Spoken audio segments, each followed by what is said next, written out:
really that's all the stuff that I said that you really need to know. It's just kind of an interesting side story that when they looked at the inventories from the Cook expeditions, they picked this one out as a possible plant for pigs to eat to feed the slaves. All right, so they sent a boat out to get some of these plants and bring them to the Caribbean. And that plant was called the Bounty. And it was Captain Bligh who was in charge of that ship. All right, so that ship went to Tahiti and they had to grow the plants from seed.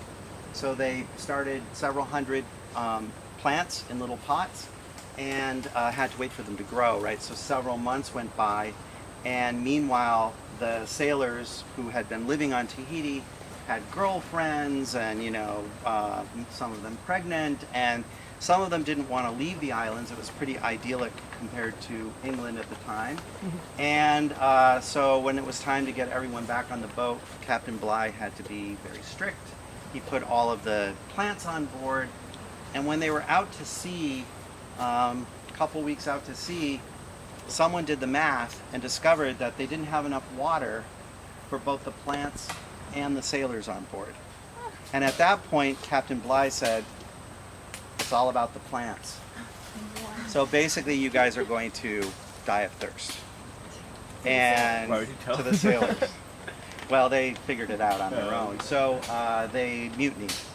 And at the time, mutiny, I think still, is punishable by death, right? So they knew what they were doing, but they also knew that they weren't going to go back to England if they did this. So they threw all the plants overboard. They threw Captain Bligh and like 5 or 6 of his guys in a lifeboat overboard. And then they went back to Tahiti to get their girlfriends and ended up on an island called Pitcairn Island, which is a very, very remote island, to kind of hide away from British authorities. Well, Captain Bligh made it to Australia after, I think, 6 or 8 weeks in this little boat with no water and no food.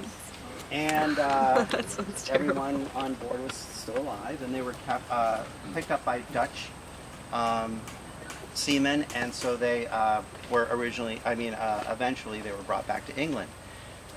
But he failed his mission, right? So a couple years later, they gave him a new boat, some more sailors, repeated the same trip, only this time he brought more water, and made it back to the Caribbean with the plants. So we have Captain Bligh to thank for these plants now in the Caribbean, and they were originally for feeding pigs, but the people decided they liked them just the way they were.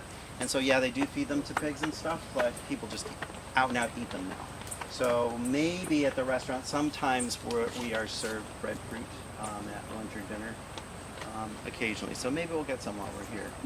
All right, so this is going to be found throughout the Caribbean. It was moved around by people, but it's not a native plant. It's not shade tolerant. It does grow maybe 10 meters tall, but the native vegetation is going to grow taller than that. So this would never invade a forest habitat. This is always going to be, in an open place and probably associated with people in some way.